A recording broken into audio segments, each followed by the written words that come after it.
शुरू है। हाँ बच्चे, फिर हम लोग हाजिर हैं आज चौथे नंबर सेट पर का डिस्कशन करने के लिए। जैसा कि आपको पता है कि रुक्मिणी पब्लिकेशन से किताब आई हुई है मेरी, वस्तुनिष्ठ सामान्य विज्ञान, और इसी का हम लोग डिस्कशन कर रहे हैं। और ये चौथा नंबर सेट है। लगातार आपको 3 सेट मिल रहा है। ये देखिए, ये आपको किताब है मेरी, और वस्तुनिष्ठ समान विज्ञान। और इसमें जैसा कि मैंने पहले भी बताया है आपको कि बहुत सारे टॉपिक्स मैंने इसमें रखे हैं, और प्रत्येक टॉपिक्स का 25-25 क्वेश्चन जो है मैंने इसमें अरेंज किया है, और हर सेट में हर तरह के प्रश्न मैंने डाले हैं, याद रखना है इसको। इसमें physics, chemistry, biology, numerical physics, numerical chemistry, उसके बाद पीरियोडिक टेबल, कंप्यूटर, एनवायरनमेंट और इकोलॉजी, सभी के प्रश्न मैंने इसमें डाले हैं, जो आपके एग्जाम में आपको सफलता दिलाने में और आपको ऊंचाइयों तक पहुंचाने में एक महत्वपूर्ण भूमिका निभाएगा। इसीलिए बच्चे, जिस भी एग्जाम की आप तैयारी कर रहे हैं, साइंस को एक उम्दा स्तर प्रदान करने के लिए, रिवीजन करने के लिए इस क्वेश्चन को निश्चित रूप से आप सॉल्व करिए। और इस जो आपको सेट दिया हुआ है उसमें नीचे में OMR सीट है, उसको रंगिए अच्छे तरीके से। अगर कहीं भी कोई भी प्रॉब्लम होता है तो उसी सेट पर देखिएगा QR कोड दिया हुआ है, उसको स्कैन कीजिए, सीधे वीडियो डिस्कशन आपको मिल जाएगा। ये आपकी सफलता दिलाने में, आपको एक ऊंचाई तक पहुंचाने में एक महत्वपूर्ण भूमिका निभाएगा। चलते हैं सेट का डिस्कशन स्टार्ट करते हैं। सेट नंबर 4, ये देखिए क्या है। एक रेलगाड़ी 90 किलोमीटर प्रति घंटा की चाल से 90 किलोमीटर प्रति घंटा की चाल से चल रही है। यहां देख लीजिए क्या कह रहा है कि एक रेलगाड़ी है, वो 90 किलोमीटर पर घंटा की चाल से चल रही है। ब्रेक लगाए जाने पर वह माइनस दिया हुआ यानी रिटार्डेशन, रुकेगा। 0.5 मीटर पर सेकेंड स्क्वायर का एक समान त्वरण उत्पन्न करती है। रेलगाड़ी विरामावस्था में आने से पहले कितनी दूरी तय करेगी? आसान क्वेश्चन है। v बराबर, ये देखिए v u बराबर आपको दिया हुआ, क्या दिया हुआ? 90 किलोमीटर प्रति घंटा। तो कर लीजिए, इसको हम बदल लेते हैं मीटर पर सेकेंड में, काट देते हैं 25, 18 पंचा 90, 25 25 मीटर पर सेकेंड हो गया। अब देखिए गति का पहला समीकरण, गति का हम लोग यहां पे यूज कर रहे हैं कौन सा समीकरण? तृतीय समीकरण। गति का तृतीय समीकरण यूज कर रहे हैं। यहां देखिए तृतीय समीकरण क्या है? गति का तृतीय समीकरण आपको अच्छे तरीके से पता है। क्या पता है कि देखिए गति का तृतीय समीकरण होता है v स्क्वायर बराबर u स्क्वायर माइनस 2as, क्योंकि यहां पर क्या है? आपको रिटार्डेशन है। अभी मैं बताऊंगा रिटार्डेशन के बारे में। चलिए जरा इसको देखिए, ये विराम में आ गया तो v का मान क्या हुआ? 0 हो गया, बराबर u स्क्वायर, तो 25 का स्क्वायर कर दीजिए, और ये ऐसे निकालना है -2, और यहां a का मान दिया हुआ है, कितना दिया हुआ भाई? तो 0.5, ठीक है, क्योंकि माइनस मैंने पहले ही गुना कर दिया है, गुना s कर दीजिए। तो ये कितना मीटर हो जाएगा? तो देख लीजिए s बराबर क्या हो जाएगा? 5 दूनी 10, 1 आ गया, तो 625 बटे 1 आ गया, यानी कितना मीटर? 625 मीटर हो जाएगा। तो आंसर क्या होगा? 625 मीटर। अब देखिए यहां से क्या क्या हम लोग सीखे, जरा उसको देख लीजिए। गति के मुख्य रूप से 3 समीकरण होते हैं। कौन कौन? तो गति के कितने समीकरण? 3 समीकरण। याद रखिएगा, गति के 3 समीकरण। अब यहां पर प्रश्न यह उठता है कि गति के 3 समीकरण किसने दिए थे? तो गति के 3 समीकरण है, और ये गति के 3 समीकरण दिए थे गैलीलियो ने। किसने दिया? गैलीलियो ने दिया था। ध्यान में रखिएगा, गैलीलियो नामक वैज्ञानिक ने दिया था गति के 3 मुख्य समीकरण। तो मैंने इसी 3 समीकरण का उपयोग करके इस क्वेश्चन को डिस्कस किया है। जरा देख लीजिए, मेरी बात को समझिएगा। यहां मैंने गति का तृतीय समीकरण यूज किया है, v स्क्वायर बराबर u स्क्वायर माइनस 2s, इसीलिए क्योंकि वस्तु गति में चलने के बाद रुक गई है, और ठीक है, अंतिम वेग क्या हो गया? 0। प्रारंभिक वेग u दिया हुआ है आपको, और -2as से निकाल लिया मैंने, s बराबर कितना मीटर? 625 मीटर आ गया। जरा ठीक है, चलते हैं हम लोग। देखिए जरा गति के 3 समीकरण, ध्यान दीजिएगा, गति के कितने समीकरण? तो 3 समीकरण है, ठीक है। यहां पर मैं बता रहा हूं कि गति के 3 समीकरण, मैंने जैसा कि आपको थोड़ी देर पहले बताया कि गति के कितने समीकरण? 3 समीकरण है। जरा देख लेते हैं तीनों को। सबसे पहले देख लेते हैं v बराबर u प्लस 80, v बराबर u प्लस 80, और ये जो गति का समीकरण है ये देख लीजिए, ये जो गति का समीकरण है किसके बीच संबंध बताता है? तो वेग और समय, वेग और समय। तो बार बार क्वेश्चन पूछेगा कि गति का पहला समीकरण किसका संबंध बताता है? तो वेग समय संबंध बताएगा, वेग समय संबंध बताएगा। चलिए दूसरा समीकरण देख रहे हैं, s बराबर ut प्लस क्या होता है? हाफ ए टी स्क्वायर होता है। और ये किसके बीच संबंध बताता है? तो विस्थापन और समय या स्थिति समय संबंध बताता है। क्या बताएगा? स्थिति समय संबंध बताता है, स्थिति समय संबंध बताएगा। अब देखिए एक और ले लेते हैं, कौन सा? तृतीय गति का समीकरण, जो क्या है? वी स्क्वायर बराबर यू स्क्वायर प्लस 2as, और यह वेग और स्थिति संबंध बताएगा। किसका संबंध बताएगा? वेग स्थिति संबंध बताता है। एकदम ध्यान में रखिएगा, किसके संबंध, किसके बीच में संबंध बताएगा? तो वेग और स्थिति संबंध बताएगा। जरा देख लीजिए गति का समीकरण, गति के कितने समीकरण? 3 समीकरण। गति का समीकरण किसने दिया? गैलीलियो ने दिया। गति का पहला समीकरण v बराबर u प्लस at, यह वेग और समय के बीच संबंध बताएगा। गति का द्वितीय समीकरण s बराबर ut plus half at square, यह स्थिति समय संबंध बताएगा। और गति का तृतीय समीकरण v स्क्वायर बराबर u स्क्वायर प्लस 2as, यह वेग स्थिति संबंध बताता है। तो ये बातें याद रखनी है आपको। और nवें सेकंड में अगर तय की गई दूरी निकालना हो, nवें सेकंड में तय दूरी, nवें सेकंड में तय दूरी अगर निकालना हो तो ये कैसे निकलेगा भाई साहब? ये निकलेगा SNth बराबर u plus a by 2 into 2n minus क्या होगा? 1 होगा। तो ये तीन गति का समीकरण और द्वितीय गति के समीकरण से ही निकलता है nवें सेकंड में तय की गई दूरी, nवें सेकंड में तय की गई दूरी निकलता है। तो ये याद रखनी चाहिए आपको। चलिए हम लोग क्वेश्चन देखते हैं, क्या कह रहा है क्वेश्चन आपको। तो इसका आंसर क्या होगा भाई साहब? मैंने बता दिया आपको, ये आंसर हो जाएगा 625 मीटर। चलिए इसका सॉल्यूशन देख लेते हैं, क्या है, क्या मैंने सॉल्यूशन किया है। तो ये देख लीजिए, चाल है तो 90 गुना 5/18 निकाल लिया 25 मीटर। ए का मान दिया हुआ है, सेम मैंने आपको सॉल्व करके भी बताया था। चलते हैं नेक्स्ट क्वेश्चन पे, क्या कह रहा है आपका नेक्स्ट क्वेश्चन। तो मेंडल द्वारा चयनित लक्षण कितने गुणसूत्रों पर स्थित होते हैं? बहुत बेजोड़ क्वेश्चन है। मेंडल द्वारा चयनित लक्षण कितने गुणसूत्र पर आधारित होता है? भाई साहब यहां देखिए, ये आपका गुणसूत्र है टीटी और ये टीटी है, यानी ये है टॉल और ये है ड्वार्फ। ठीक है, ये है क्या? ड्वार्फ। जितने भी मेंडल के प्रयोग हैं उसमें इसी तरह से, ठीक है, आपको 2 यहां जीन 2 यहां जीन, यानी कितने जीन पर आपको लक्षण स्थित होते हैं? तो 4 पर। किस पर? 4 पर। तो आंसर क्या हो जाएगा? 4। याद रखिएगा, मेंडल के प्रयोग से आपको टॉल जो होगा, टॉल का 2 जीन, ये देखिए टीटी, और ड्वार्फ का क्या हो गया? ड्वार्फ का क्या हो जाएगा आपको? टीटी। यानी जितना भी होगा गुण, वो सभी गुण यही 2, ठीक है, 2 जीन पर, गुणसूत्र पर स्थित होते हैं। यदि लाल हो गया मान लीजिए फूल तो RR, और अगर ठीक है आपको क्या हुआ? उजला होगा तो छोटा RR। यहां भी देखिए कितने गुणसूत्र हो गए? 4 गुणसूत्र हो गए। तो मेंडल का प्रयोग जो मेंडल ने किया था वो मुख्य रूप से 4 गुणसूत्रों पर बेस्ड था। याद रखिएगा, चयनित लक्षण कितने गुणसूत्र पर आधारित है?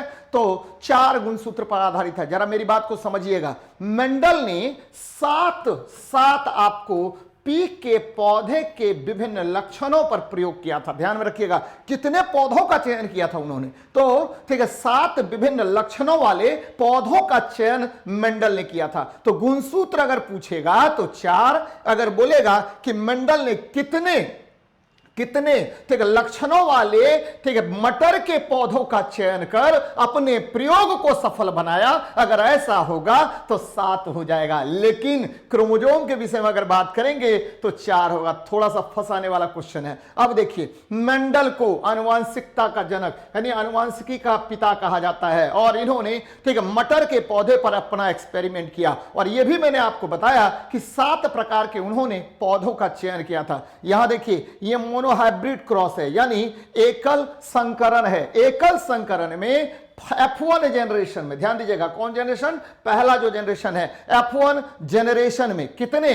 तो सभी टॉल प्राप्त होंगे, सभी पौधे क्या होंगे, आपको लंबे प्राप्त होंगे। और इसी को लॉ ऑफ डोमिनेंस कहते हैं, यानी जो प्रबल गुणों वाला होगा वह प्रकट होगा, इसे क्या कहेंगे, लॉ ऑफ डोमिनेंस कहेंगे। अब देखिए यहां पर देखिए क्या हुआ, सेकेंड जनरेशन में, F2 जनरेशन में 3 पौधे जो है लंबे, एक क्या होगा, नाटा प्राप्त होगा। ये फिनोटाइपिक यानी आकारिकी का लक्षण है। 3:1 में F2 जनरेशन में फिनोटाइपिक रेशियो 3:1 होगा। किस क्रॉस में, तो मोनोहाइब्रिड क्रॉस में, एकल संकरण में। और जीनोटाइपिक रेशियो 1:2:1 होगा। जीनोटाइपिक रेशियो 1:2:1 होगा। तो भाई साहब क्या क्या मैंने बताया, जरा देख लीजिए बच्चे मेरे, क्या क्या मैंने बताया। आनुवांशिकता का जनक कौन, मेंडल। आनुवांशिकता ने किस पौधे पर अपना एक्सपेरिमेंट किया, तो मटर के पौधे पर। मटर के पौधे में कितने लक्षणों को उन्होंने कैलकुलेट किया, तो 7 प्रकार के पौधों को कैलकुलेट किया। लेकिन क्रोमोसोम पर कितने गुणसूत्र पर उनका जो लक्षण स्थित था, तो 4 गुणसूत्र पर आधारित था। और मेंडल के जो प्रयोग है, ध्यान दीजिएगा, एकल संकरण प्रयोग है, उसमें पहले जनरेशन में क्या होगा, कंप्लीट लंबा पौधा या कंप्लीट लाल पौधा प्राप्त होगा, और इसे ही लॉ ऑफ डोमिनेंस कहते हैं। लेकिन सेकेंड जनरेशन में गुण क्या होगा, अलग अलग हो गया, इसे लॉ ऑफ सेग्रीगेशन कहा जाता है। क्या कहते हैं, लॉ ऑफ सेग्रीगेशन कहा जाता है। यहां पर ठीक है, फिनोटाइपिक रेशियो में 3 लंबे और 1 नाटा पौधा प्राप्त होगा, यानी 3:1 फिनोटाइपिक रेशियो, यानी आकारिकी के आधार पर। लेकिन जीनोटाइपिक अगर बात करें, जीन में अंतर की बात करें, तो 1:2:1 होगा, 1:2:1 होगा, यानी 1 पूर्णतः लंबा, ठीक है, एक जो है, 2 जो है, ठीक है, आपको जीनोटाइपिक में देखिए टी है, मतलब क्या पूर्ण रूप से जेनेटिक लंबा नहीं होगा, और एक क्या होगा,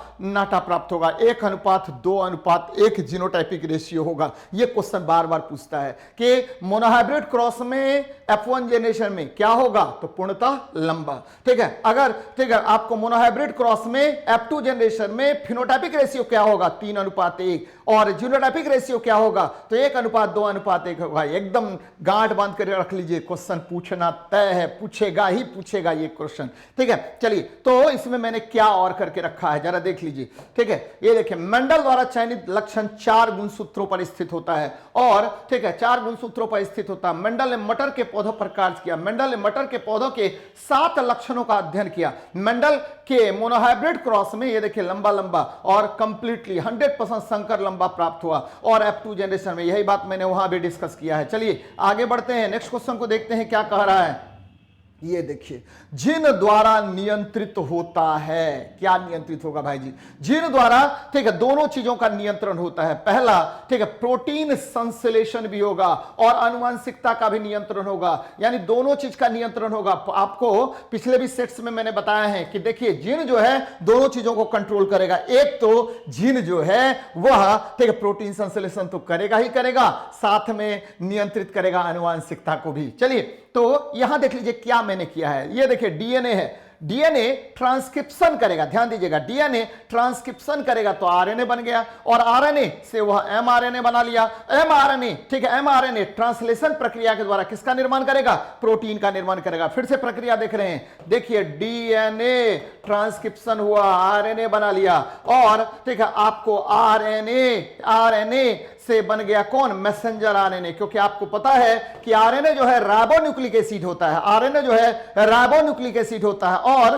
ठीक है ये देखिए डीएनए जो है डीऑक्सी राइबोन्यूक्लिक एसिड होता है। यही जेनेटिक इंफॉर्मेशन को एक जनरेशन से दूसरे जनरेशन तक ले जाता है, या मैसेंजर आरएनए वाला। और मैसेंजर आरएनए ट्रांसलेशन प्रक्रिया के द्वारा क्या बना लिया, प्रोटीन बना लिया। तो देखिए डीएनए आपको, ठीक है, आनुवंशिकता का वाहक तो होगा ही होगा, साथ में प्रोटीन का क्या करेगा, संश्लेषण के लिए भी आवश्यक होगा। तो बहुत सारी बातें यहां मैंने बताई है। ये देखिए आरएनए, आपको पता है कि आरएनए जो है, ठीक है, आरएनए जो है, ध्यान दीजिएगा मेरी बात को, आरएनए राइबोन्यूक्लिक एसिड क्या है, राइबोन्यूक्लिक एसिड होता है। तो ध्यान में रखना है आपको, आरएनए प्रोटीन संश्लेषण के लिए आवश्यक होता है। चलिए नेक्स्ट देखते हैं क्वेश्चन क्या कह रहा है। नेक्स्ट क्वेश्चन को देखिए, देखते हैं पहले इसमें। जीन द्वारा प्रोटीन संश्लेषण एवं आनुवांशिकता दोनों का नियंत्रण होता है। प्रोटीन संश्लेषण ध्यान दीजिएगा, डीएनए से आरएनए, आरएनए से एमिनो एसिड और एमिनो एसिड से क्या बन गया, प्रोटीन बन गया। जीन गुणसूत्रों पर स्थित होता है। और ध्यान में रखिएगा, मैं बार बार आपको बताता हूं कि जीन जो है GEN, जीन जो है आपको ये क्या है भाई, तो ये इंफॉर्मेशंस को ले जाने का कार्य करता है। और ये किसका कोडोन होता है, तो adenine, thymine, guanine, cytosine, adenine, thymine, guanine, cytosine का बना होता है। कौन, जीन, इसी का कोडोन होता है। और जीन के बारे में सबसे पहले 1909 में जोहानसन ने बताया था। किसने बताया, जोहानसन ने। जबकि क्रोमोसोम के बारे में वॉल्डेयर ने बताया था। किसने बताया, वॉल्डेयर ने। बाद में हॉफमिस्टर ने इसके बारे में बहुत सारी बातें की थी। चलिए, तो ये बातें याद रखिएगा। नेक्स्ट हम लोग चलते हैं क्वेश्चन पे। क्या कह रहा है हमारा क्वेश्चन, L लंबाई और R त्रिज्या वाले किसी बेलनाकार तार में प्रतिरोध R है, कोई प्रॉब्लम नहीं है। यहां देखिए कितना प्रतिरोध है भाई, ये देखिए ये प्रतिरोध है R। तो निकाल लीजिए R बराबर रो L अपॉन A, कोई प्रॉब्लम नहीं है। और इसको एक स्टेप और बढ़ा लीजिए, R बराबर रो L बटा क्या हो गया, पाई R स्क्वायर। कहां से लेके आए फॉर्मूला बच्चे, ये देखिए प्रतिरोध जो है लंबाई का समानुपाती, चालक तार की लंबाई का समानुपाती। प्रतिरोध जो है चालक तार के क्षेत्रफल का व्युत्क्रमानुपाती होता है। और क्षेत्रफल क्या होगा, 1 बाय पाई R स्क्वायर। क्या होता है, पाई R स्क्वायर। तो इसको मैंने तोड़ लिया पाई R स्क्वायर के फॉर्म में, कोई प्रॉब्लम नहीं है। अब देखिए R1 निकालिए, R1 बराबर रो, अब देखिए लंबाई, ठीक है, लंबाई क्या होगा, आधी लंबाई यानी L/2 हो गया। तो लंबाई को आधा कर दीजिए, L/2। याद रखिएगा कि किसी भी चालक पदार्थ का प्रतिरोधकता, ये जो रेसिस्टिविटी है, ये क्या है, प्रतिरोधकता है, ये हमेशा, ठीक है, हमेशा कांस्टेंट रहता है। अगर पदार्थ नियत, तो प्रतिरोधकता हमेशा नियत होगा। और देखिए दुगुनी त्रिज्या यानी त्रिज्या 2R हो गया, त्रिज्या क्या हो गया, 2R हो गया। तो यहां देखिए पाई इंटू 2R का होल स्क्वायर कर लीजिए बच्चे, क्या होगा, तो रो L अपॉन, ठीक है, ये देखिए पाई को बाहर रखिए। और ठीक है, ये देखिए 2 गुना 2 दूनी 4, 4 दूनी 8 हो गया। तो यानी ठीक है 8 को भी बाहर निकाल लीजिए, 8 गुना पाई R स्क्वायर। भैया यही क्या है, आपको R है, यही क्या है, R है। तो रख दीजिए R बटे 8 हो गया, यानी प्रतिरोध कितना हो गया, ठीक है, तो R बटे 8 हो गया। यानी प्रतिरोध 1/8 हो जाएगा पहले की अपेक्षा। किसके अपेक्षा, पहले की अपेक्षा कितना हो गया, 1/8 हो गया। बच्चे यहां पर क्या क्या आपको सीखना है, जरा ध्यान दीजिएगा मेरी बात को। ये R क्या है, ये प्रतिरोध है। क्या होगा, प्रतिरोध। किसी चालक का प्रतिरोध, ध्यान दीजिएगा, किसी चालक का प्रतिरोध उसकी लंबाई का क्या होता है, समानुपाती। और ठीक है, उसके क्षेत्रफल का क्या होगा, व्युत्क्रमानुपाती होता है। याद रखिएगा, किसी भी चालक का प्रतिरोध क्या होता है, तो धारा के मार्ग में जो अवरोध उत्पन्न होता है उसे ही प्रतिरोध कहते हैं। यानी द हिंड्रेंस या obstacle in the flow of direction of electric current is known as a resistance. और रेसिस्टेंस 3 फैक्टर पर डिपेंड करता है। पहला तापमान, दूसरा चालक तार की लंबाई, तीसरा आपको क्षेत्रफल पर निर्भर करेगा। और याद रखिएगा यहीं से निकल के आया R बराबर रो L बाय, क्या निकल के आया, R बराबर रो L बाय A निकल के आया। और रो क्या है, प्रतिरोधकता यानी रेसिस्टिविटी है। और यह निर्भर करता है केवल 2 फैक्टर्स पर, पदार्थ की प्रकृति और तापमान। प्रतिरोधकता निर्भर करेगा किस पर, चालक की प्रकृति, और किस पर, चालक की प्रकृति और तापमान पर निर्भर करता है, बाकी किसी फैक्टर पर निर्भर नहीं करता है। और प्रतिरोध का मात्रक क्या हो गया, ओम होगा। और प्रतिरोधकता का मात्रक क्या होगा, ओम मीटर। यानी रेसिस्टिविटी का यूनिट क्या होगा, ओम मीटर, और रेसिस्टेंस का मात्रक क्या होगा, ओम होगा। चलिए बच्चे आगे बढ़ते हैं, हम लोग देखते हैं क्या है आगे हमारा। देखिए वही मैंने यहां पर करके रखा है, प्रतिरोध विद्युत धारा के प्रवाह के मार्ग में अवरोध है। चलिए नेक्स्ट देखते हैं क्वेश्चन क्या कह रहा है। नेक्स्ट क्वेश्चन देखिए आपको क्या कह रहा है, बहुत बेजोड़ क्वेश्चन है। पोलियो किसके द्वारा होता है, तो पोलियो जो है बच्चे ये क्या होगा, एक सूत्री आरएनए वायरस के द्वारा होता है, एक सूत्री आरएनए वायरस के द्वारा होता है। पोलियो पोलियो पोलियो आपको पता है कि यह तंत्रिका तंत्र को प्रभावित करता है। किस तंत्र को? तंत्रिका तंत्र को प्रभावित करता है, एकदम ध्यान में रखिएगा। और यह जो है आरएनए वायरस यानी सिंगल स्ट्रैंडेड आरएनए वायरस के द्वारा होता है। और यह ध्यान में रखिएगा, ये कि बच्चों में ज्यादा होता है। और याद होगा आपको कि 1950 के दशक में एक वैज्ञानिक आए थे, नाम था उनका, क्या नाम था? Johannes Salk.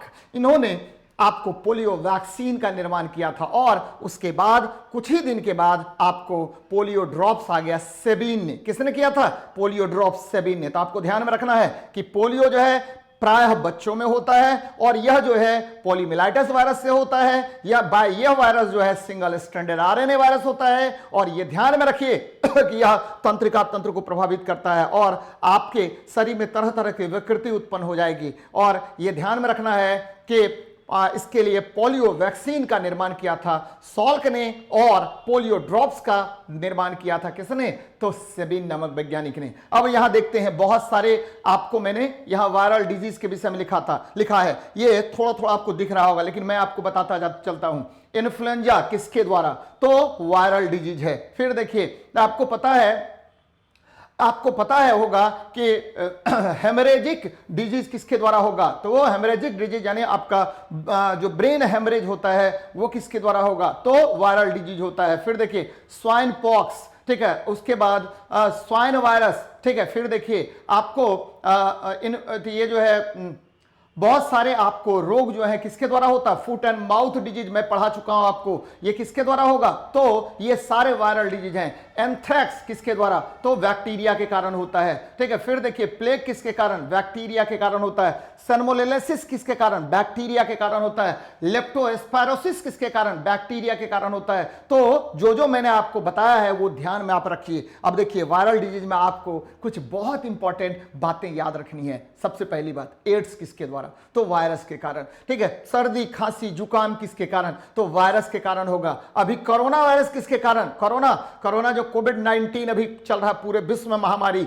और इसी का प्रतिफल है कि मैं आपसे ऑनलाइन जुड़ रहा हूं। ये किसका नतीजा है? तो वायरल डिजीज है, ठीक है। स्वाइन फ्लू, बर्ड फ्लू, ये सभी किसके कारण होता है? तो वायरल डिजीज होता है। स्मॉल पॉक्स, चिकन पॉक्स, ये सभी किसके कारण होता है? तो वायरल डिजीज। तो ध्यान में रखिए कि वायरस के कारण कौन कौन सा डिजीज होता है, बहुत बहुत इंपॉर्टेंट है। और इस जो आपका बुक है उसमें बहुत सारे प्रश्न हैं जो मैं बार बार आपको डिस्कस करवाता रहूंगा। चलिए देखते हैं हम लोग नेक्स्ट क्वेश्चन को। क्या कह रहा है आपका question? Polio single stranded RNA virus से होता है। यह इंटेरियो वायरस है, यह तंत्रिका तंत्र को प्रभावित करता है। पोलियो वैक्सीन जोनास साल्क और पोलियो ड्रॉप्स सेबिन ने किया था। इसकी खोज किसने किया? सेबिन नामक वैज्ञानिक ने किया था। चलिए नेक्स्ट क्वेश्चन को देखते हैं, क्या कह रहा है आपका क्वेश्चन। निम्न जीवाणुओं को उनके रोगों के साथ सुमेलित करें और सही, ठीक है, सही आपको ये करें। देखिए क्या है, ट्रेपोनेमा पैलिडियम। ध्यान दीजिए बच्चे, क्या है? ट्रेपोनिमा पैलिडियम है। ट्रेपोनिमा पैलिडियम आपको है। ये देखिए किसके कारण होता है? सिफिलिस। ये क्या होगा? सिफिलिस होगा। क्या होगा?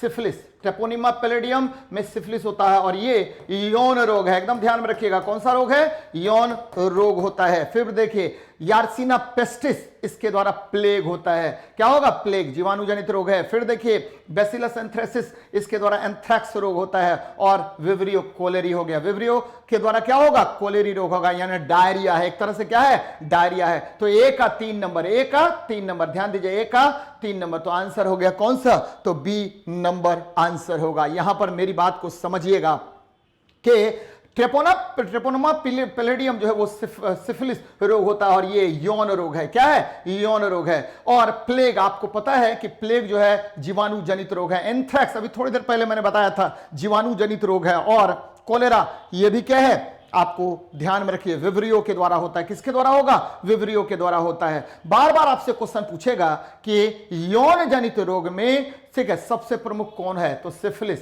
ठीक है, सिफिलिस रोग हो जाता है। चलिए नेक्स्ट देखते हैं हम लोग।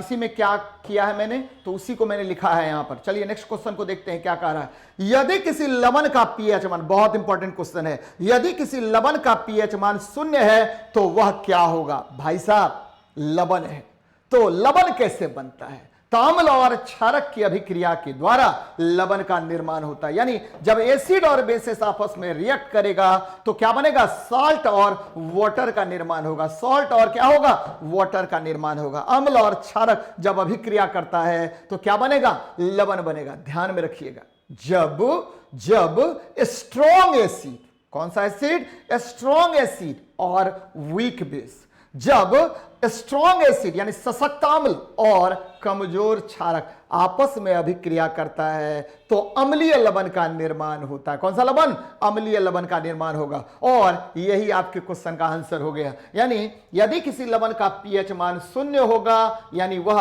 अम्लीय लवण है। कौन सा लवण है, अम्लीय लवण है। और ये अम्लीय लवण है और ये बनेगा स्ट्रॉन्ग एसिड और वीक बेस से, स्ट्रॉन्ग एसिड और वीक बेस से बनता है। तो आंसर क्या हो जाएगा, सशक्त एसिड और कमजोर बेस, सशक्त एसिड और कमजोर बेस। जरा यहां देखिए, मैंने पीएच स्केल भी लगा के रखा है, जरा यहां पर देख लीजिए। अगर ठीक है स्ट्रॉन्ग एसिडिक है तो लाल रंग होगा, क्या होगा, लाल रंग। ये यूनिवर्सल इंडिकेटर है, ठीक है। याद रखिएगा कि पीएच मान, पीएच क्या होता है, पीएच पहले भी पढ़ा चुका हूं मैं। पीएच है power of hydrogen, power of hydrogen ion, ठीक है। या क्या है, potential of hydrogen ion, potential of hydrogen ion होता है। ध्यान में रखिएगा, यानी हाइड्रोजन आयन के सांद्रण की शक्ति को हम क्या कहते हैं, पीएच कहते हैं। बच्चे मेरी बात को ध्यान से सुनिएगा, यदि किसी विलयन के negative logarithm of H+ ion concentration निकालेंगे तो वही क्या होगा, पीएच मान होगा, जिसका बेस 10 होगा। यानी पीएच बराबर क्या कह सकते हैं, पीएच बराबर निगेटिव लॉगरिथम ऑफ, ठीक है, negative logarithm of H+ ion concentration. एकदम ध्यान में रखिएगा। अब देखिए अम्ल का पीएच मान लेस देन 7 और क्षारक का पीएच मान क्या होगा, ग्रेटर देन 7 होगा। और ठीक है, ग्रेटर देन क्या होगा, 7 होगा। और ठीक है, अगर पीएच मान क्या हो जाए, ठीक है, आपको 7 के बराबर होगा तो इसे न्यूट्रल कहेंगे। क्या कहेंगे, न्यूट्रल कहेंगे। तो याद रखिए बच्चों मेरी बात को, क्या मैं बता रहा हूं कि सशक्त एसिड और कमजोर बेस मिलेगा तो क्या बनेगा आपको, ठीक है, अम्लीय लवण का निर्माण करेगा। चलिए देखते हैं, ठीक है, नेक्स्ट देखते हैं क्या कह रहे हैं। यह मेरी बात को पहले समझिए तब जाके हम लोग बात करेंगे। स्ट्रॉन्ग एसिड वीक बेस, मैंने बताया आपको वीक बेस ये बनेगा, क्या बनेगा, तो अम्लीय लवण। कौन सा लवण, अम्लीय लवण। एकदम याद रखिएगा, अम्लीय लवण बनेगा। फिर देखिए, ठीक है, स्ट्रॉन्ग बेस और वीक एसिड मिल गया तो ये क्या बनेगा, तो ये बनेगा, ध्यान में रखिएगा, क्षारीय लवण। क्या बनेगा, क्षारीय लवण बनेगा।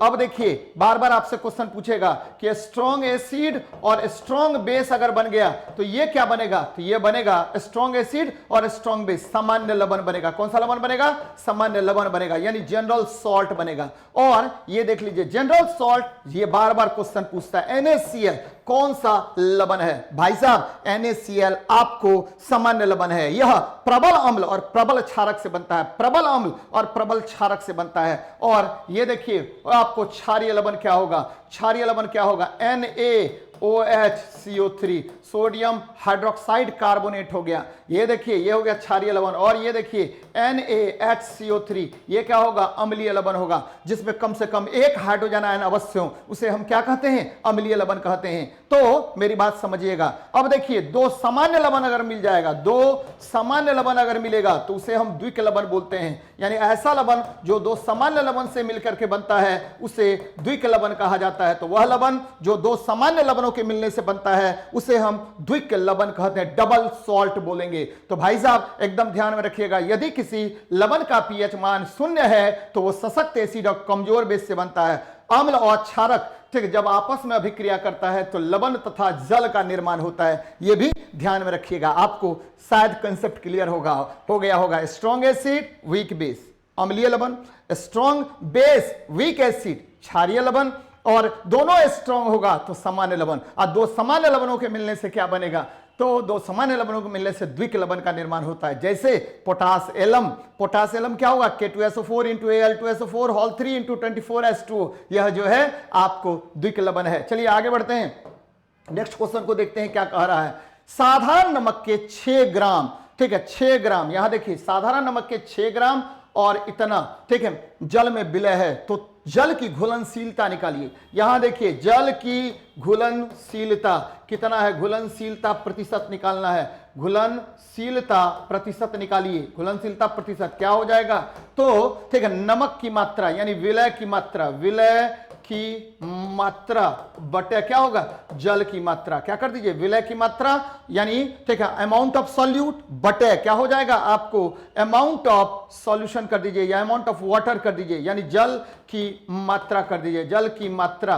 तो यहां निकाल लीजिए जल की मात्रा क्या हो जाएगा आपको, तो यहां देखिए 6 ग्राम हो गया बटे गुना 100 कर दीजिए, गुना 100। चलिए तो 6 बटे 19.025 गुना 100, तो ये निकल जाएगा, कितना निकला, ये निकल जाएगा 31.53%। और आंसर क्या हो जाएगा, सी नंबर होगा। तो यहां मैंने क्या किया, यहां मैंने क्या किया कि ये आपको क्या है, आपको ठीक है जल है, और इस जल में क्या घुला हुआ है, नमक घुला हुआ है। और ये जल, तो मैंने क्या किया कि नमक की मात्रा, यहां देखिए नमक की मात्रा यानी विलय की मात्रा और ये जल की मात्रा को का रेशियो निकाल दिया, गुना 100 कर दिया। तो यही क्या निकल गया आपको, यही क्या निकल गया आपको, जल की घुलनशीलता निकल गया, यानी ये हो जाएगा 31.53%। तो एकदम आसान क्वेश्चन है, बार बार इस तरह का प्रश्न पूछता है और ये पूछा गया क्वेश्चन है, याद रखिएगा एनटीपीसी। तो एकदम ध्यान में रखिएगा, ये पूछा गया क्वेश्चन है एनटीपीसी में, तो इसको बारीकी से देखिए कि जब भी जल की घुलनशीलता के विषय में बात करेगा तो जल में जितना पदार्थ घुलाए हैं बटे जल की मात्रा गुना 100 कर दीजिए, इसके आधार पर आपको जल की घुलनशीलता निकल जाएगी। तो चलिए बढ़ते हैं आगे, हम लोग नेक्स्ट देखते हैं। इसी का सॉल्यूशन मैंने किया है, आपको पता है बढ़िया से, अच्छे तरीके से मैंने बता दिया है। नेक्स्ट देखते हैं, सतत विकास लक्ष्य, ठीक है, भारत सूचकांक जारी किया गया है। तो सतत विकास लक्ष्य के विषय में हम लोग डिस्कस कर रहे हैं, किसके विषय में डिस्कस कर रहे हैं, सतत विकास लक्ष्य के विषय में। ये क्या है भाई, तो सतत विकास लक्ष्य जो है भारत सूचकांक जारी किया गया है, ये सस्टेनेबल डेवलपमेंट, ठीक है, आपको एम जो है भारत सूचकांक यानी भारत सरकार के द्वारा ये जारी किया गया है। किसके द्वारा, तो नीति आयोग के द्वारा। याद रखिएगा कि नीति आयोग, नीति तो नेशनल, ठीक है, नेशनल, और ये क्या हुआ, national institute of transformation India, ये इसका फुल फॉर्म होता है। और ये ध्यान में रखिएगा कि 1 जनवरी 2015 को इसका गठन किया गया। याद होगा कि प्रधानमंत्री मोदी जी का ये क्या है आपको, ठीक है, आपको प्रधानमंत्री मोदी जी का एक प्रबल अभियान था जिसके तहत योजना आयोग को ध्वस्त करके नीति आयोग का गठन किया गया। और इसी नीति आयोग के द्वारा आपको सतत विकास लक्ष्य यानी सस्टेनेबल डेवलपमेंट एम जो है, ठीक है, लक्ष्य जो है ये निर्धारित किया गया भारत का। और ये किसके द्वारा जारी किया गया है, नीति आयोग के द्वारा जारी किया गया है। और ये पर्यावरण से संबंधित है, याद रखिएगा किससे संबंधित है, पर्यावरण से संबंधित है। चलिए देखते हैं हम लोग क्या मैं कह रहा हूं। सतत विकास लक्ष्य भारत सूचकांक नीति आयोग द्वारा जारी किया जाता है और नीति आयोग की स्थापना 1 जनवरी 2015 में किया गया था। काफी हंगामा भी हुआ था इसकी स्थापना में। चलिए नेक्स्ट क्वेश्चन देखते हैं। ये देखिए क्या है, बड़ी जबरदस्त है भाई। विकासवाद का सिद्धांत किसने प्रतिपादित किया, ध्यान दीजिएगा, विकासवाद का सिद्धांत प्रतिपादित किया चार्ल्स डार्विन ने। अब देखिए बड़ी अच्छा फोटो लगाए हैं बाबू। लेकिन अगर पूछेगा कि सर्वाइवल फॉर फिटेस्ट, ठीक है, शब्द का पहली बार प्रयोग यानी सर्वाइवल फॉर फिटेस्ट शब्द का पहली बार प्रयोग, फॉर फिटेस्ट सिद्धांत दिया आपको किसने, चार्ल्स डार्विन ने। और सर्वाइवल फॉर फिटेस्ट शब्द का प्रयोग सबसे पहले किसने किया, शब्द का प्रयोग सबसे पहले किया किसने, तो ध्यान में रखिएगा कि आपको स्पेंसर ने, किसने किया, स्पेंसर ने। जरा यहां देख लीजिए भाई जी, ये मानव का उद्भव है, ये ऑस्ट्रेलियोपिथिकस, देखिए मानव कैसे कैसे आया। सबसे पहले ऑस्ट्रेलोपिथिकस आ गया, अब देखिए ये आ गया होमो हिबिलस, उसके बाद क्या आ गया, होमो इरेक्टस, उसके बाद कौन आ गया, नेंडरथ्रल्स। ये देखिए तीर भाला यानी तीर भाला का प्रयोग करने लगा, यानी शिकारी मानव। बार बार क्वेश्चन पूछेगा कि शिकारी मानव कौन है, तो भाई साहब ये शिकारी मानव कौन है, नेंडरथ्रल है। उसके बाद सबसे निकट जो है क्रो मैग्नन होता है, यानी मनुष्य के सबसे निकट कौन होगा, तो कौन होगा, तो क्रो मैग्नन होगा। याद रखिएगा कि वर्तमान जो में जो होमो सेपियंस है, ठीक है, उसका सबसे निकटतम कौन होता है, तो सबसे बुद्धिमान मानव की बात कीजिए लीजिए, या सबसे बुद्धिमान मानव होमो सेपियंस, इसका सबसे निकटतम, ठीक है, निकटतम पड़ोसी अगर बात करेंगे तो क्या होगा, क्रो मैग्नन होगा। कौन होगा, क्रो मैग्नन होगा। तो भाई साहब इसको याद रखिएगा आप लोग, ऑस्ट्रेलोपिथिकस, होमो हिबिलस है, उसके बाद होमो इरेक्टस, उसके बाद क्या, ठीक है, आपको आ जाइए सीधे नेंडरथ्रल, उसके बाद क्या आ जाइए, क्रो मैग्नन, उसके बाद आ जाइए होमो सेपियंस आएगा। कौन होगा, होमो सेपियंस आ जाएगा। तो ध्यान में रखिएगा, ऑस्ट्रेलोपिथिकस, ऑस्ट्रेलोपिथिकस, उसके बाद सीधे आइए कौन, होमो हेबिलस, उसके होमो इरेक्टस, उसके बाद सीधे आइए क्या, आइए नेंडरथ्रल, शिकारी मानव, और क्रो मैग्नन, मनुष्य का सबसे निकटतम, अभी वर्तमान का जो मनुष्य है जो 40,000 वर्ष पूर्व उद्भव हुआ था, उसका सबसे निकटतम पड़ोसी कौन है, तो कौन है, क्रो मैग्नन है। ये बहुत बहुत इंपॉर्टेंट है। देखिए विकासवाद का सिद्धांत किसने दिया, तो डार्विन ने दिया। बाद में इन्होंने एक सिद्धांत दिया सर्वाइवल ऑफ फिटेस्ट, यानी जो लड़ेगा, जो ये होगा वही क्या होगा, जिएगा। ध्यान में रखिए, अभी कंपटीशन का युग है, अभी आपको मेहनत करनी है, आपको सफलता अर्जित करनी है, तो आप मेरे साथ जुड़िए। सफलता अगर अर्जित करनी है, अगर बात बनाना है तब तो कोई बात नहीं है भाई, ठीक है, आप कहीं भी जुड़ सकते हैं, लेकिन सफलता के लिए आपको एक बार, ठीक है, मेरे से जुड़िए और देखिए आपके जीवन में कितना निखार आ जाता है। चलिए हम लोग बात कर लेते हैं नेक्स्ट क्वेश्चन को। देखिए मैंने क्या किया है, विकासवाद का सिद्धांत चार्ल्स डार्विन ने दिया था, योगतम की उत्तरजीविता का सिद्धांत स्पेंसर ने दिया था, सबसे पहले यूज किया था इन्होंने। उपार्जित लक्षणों का सिद्धांत याद रखिएगा, उपार्जित लक्षणों का सिद्धांत किसने दिया था, तो लेमार्क ने दिया था। ओरिजिन ऑफ स्पीसीज की रचना किसने की थी, तो चार्ल्स डार्विन ने। बार बार आता है कि ओरिजिन ऑफ स्पीसीज किताब किसने लिखा, तो याद रखिएगा कि आपको लिखा किसने, चार्ल्स डार्विन ने। और याद रखिए एक चीज और, बार बार लेमार्क पर क्वेश्चन पूछता है कि इन्होंने उपार्जित लक्षणों का सिद्धांत दिया था, यानी जिस अंग का आप ज्यादा से ज्यादा उपयोग कीजिएगा, ठीक है, वह अंग धीरे धीरे क्या होगा, विस्तृत होता जाएगा। जैसे जिराफ ने अपने गर्दन को ऊपर ऊपर उठाते गया तो उसका गर्दन क्या हो गया, लंबा हो गया। बच्चे चलिए नेक्स्ट क्वेश्चन को देखते हैं, क्या कह रहा है आपका क्वेश्चन। 46 ग्राम सोडियम परमाणुओं में परमाणुओं की संख्या कितनी होती है। देखिए बहुत अच्छे तरीके से हम लोग बना सकते हैं इसको, एकदम शॉर्ट तरीका। देखिए ठीक है, आपको परमाणुओं की संख्या, ध्यान दीजिएगा, परमाणुओं की संख्या आपको एक लाइन मात्र याद रखनी है। परमाणुओं की संख्या जैसे ही निकालने के लिए बोले तो नंबर ऑफ मोल्स, ध्यान दीजिएगा, नंबर ऑफ मोल्स ये निकाल लेना है, गुना इसी में कर देना है एवोगाद्रो नंबर। कौन सा नंबर, एवोगाद्रो नंबर कर देना है। बच्चे अब देखिए नंबर ऑफ मोल्स क्या होता है, तो दिया गया द्रव्यमान बटे आणविक द्रव्यमान, दिया गया द्रव्यमान बटे आणविक द्रव्यमान। और एवोगाद्रो नंबर आपको पता है 6.022 इंटू 10 टू द पावर क्या होता है, 23 होता है। 6.022 इंटू क्या होगा, 10 टू द पावर 23 होगा एवोगाद्रो नंबर। अब जरा देख लेते हैं, करके देख लेते हैं। भाई साहब ये हो गया 46 ग्राम, दिया गया द्रव्यमान कितना, तो 46 ग्राम है। और ठीक है, अणु द्रव्यमान कितना होगा, आणविक द्रव्यमान या परमाणु द्रव्यमान इसका क्या होगा, तो 23 ग्राम है। ये हो गया क्या, मॉलिक्यूलर वेट, यानी बड़का एम।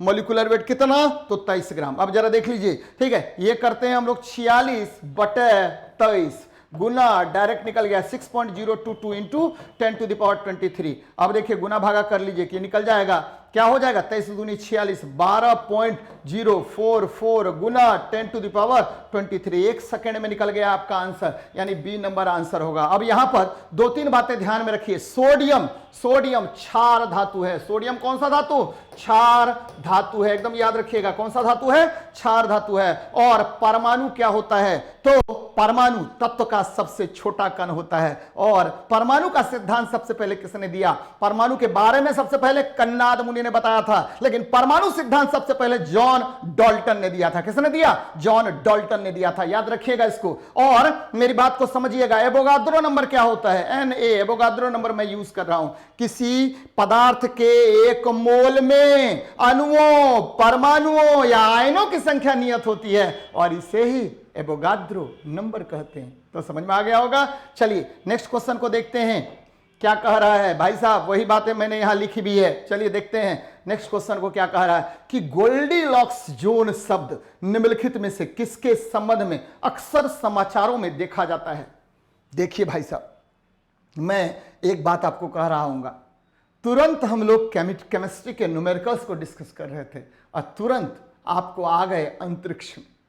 और यही इस बुक की खासियत है, क्योंकि मैंने जो क्वेश्चन रखा है वह ऐसा नहीं है कि एक जगह से मैंने कलेक्ट कर दिया है, हर जगह से। और ठीक है, एक क्या कहिए उसको, बैलेंस्ड सेट का निर्माण मैंने किया है और ये आपको सफलता दिलाने के लिए किया है। और देख लीजिएगा एग्जाम के बाद मैं हूं, मैं रहूंगा और कौन कितने पानी में है ये अच्छे तरीके से पता चल जाएगा। चलिए देख लेते हैं क्वेश्चन में क्या कह रहा है। गोल्डीलॉक्स जोन क्या है भाई साहब? क्या है कि ये आपकी पृथ्वी है और ये आपका अंतरिक्ष है, वाह है अंतरिक्ष है। और इस अंतरिक्ष में जब हम पृथ्वी जैसे ग्रहों को की खोज करने लगेंगे, क्या कि कहां है पृथ्वी जैसा ग्रह जहां पर जीवन हो, इसी को गोल्डीलॉक्स जोन बोलते हैं। कौन सा जोन बोलेंगे? Goldilocks zone. तो आंसर क्या हो जाएगा कि वह अंतरिक्ष में पृथ्वी जैसे ग्रहों की खोज, वह अंतरिक्ष में पृथ्वी जैसे ग्रहों की खोज जब हम करेंगे तो यह शब्द जो है गोल्डीलॉक्स जोन होगा।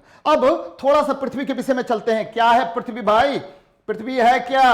पृथ्वी है, ये देखिए पृथ्वी। चलिए सूर्य है, उसके बाद कौन होगा? सूर्य के बाद बुध है, ठीक है। उसके बाद क्या है? शुक्र है। उसके बाद क्या है? पृथ्वी है। इसके बाद क्या है? मंगल है। क्या है? मंगल। इतना तक ही लेते हैं। पृथ्वी को नीला ग्रह कहा जाता है, याद रखिएगा नीला ग्रह। पृथ्वी पर ही वर्तमान समय में प्रूव्ड जीवन है, कहीं और जीवन नहीं है भाई साहब, पृथ्वी पर ही जीवन है। और जीवन का मुख्य कारण कौन है? एक तो ऑक्सीजन गैस और दूसरा जल, ठीक है। एक तो ऑक्सीजन गैस, दूसरा जल, यानी वायुमंडल और जल और मिट्टी। भाई साहब खेती करते हैं किसान और वहां से अन्न उपजता है, हम लोग खाना खाते हैं, वायु से सांस लेते हैं, पानी पीते हैं, हमारा जीवन चलता रहता है। लेकिन उस जीवन को अच्छा करने के लिए कंपीट करना पड़ेगा भाई, और उस जीवन में और निखार लाने के लिए क्या करना पड़ेगा? कंपीट करने के बाद शादी भी करनी पड़ेगी, वंश को भी बढ़ाना पड़ेगा। तो याद रखिएगा इसको, तो गोल्डीलॉक्स जोन कहा जाता है। अब देखिए मेरी बात से समझिएगा, पृथ्वी किसके बीच? तो शुक्र और मंगल के बीच। पृथ्वी किसके बीच? शुक्र और मंगल के बीच। और ध्यान में रखिएगा, पृथ्वी की बहन भोर का तारा, शाम का तारा किसको कहते हैं? शुक्र को। और सबसे अधिक तापमान किस ग्रह का? शुक्र का। याद रखिएगा, किसका? शुक्र का। मंगल को हम लोग लाल ग्रह कहते हैं। क्या कहेंगे? लाल ग्रह कहेंगे। यानी आप अंतरिक्ष में जब हम किसी प्रक्रिया के द्वारा वहां पर ऐसे ग्रहों की खोज करते हैं जिस पर जीवन उपस्थित हो, इसी प्रक्रिया को हम क्या कहेंगे? गोल्डीलॉक्स जोन कहते हैं। देखिए नेक्स्ट देखते हैं हम लोग क्या कह रहे हैं। ये देखिए गोल्डीलॉक्स जोन शब्द वायु अंतरिक्ष में पृथ्वी जैसे ग्रहों की खोज से संबंधित है। वह पिंड जो पृथ्वी के चारों तरफ चक्कर लगाता है ग्रह कहलाता है। आज कुल ग्रहों की संख्या कितनी है? 8 है, याद रखिएगा, ठीक है। गड़बड़ नहीं कीजिएगा, 9 नहीं होगा, क्या होगा? 8 होगा। चलिए बच्चे आगे बढ़ते हैं, नेक्स्ट देखते हैं क्वेश्चन क्या कह रहा है। आनुवांशिकता अभियंत्रण जेनेटिक इंजीनियरिंग में निम्नलिखित प्रभावों पर विचार कीजिए। ये क्या लगा दिया है मैंने जी? काट दिया।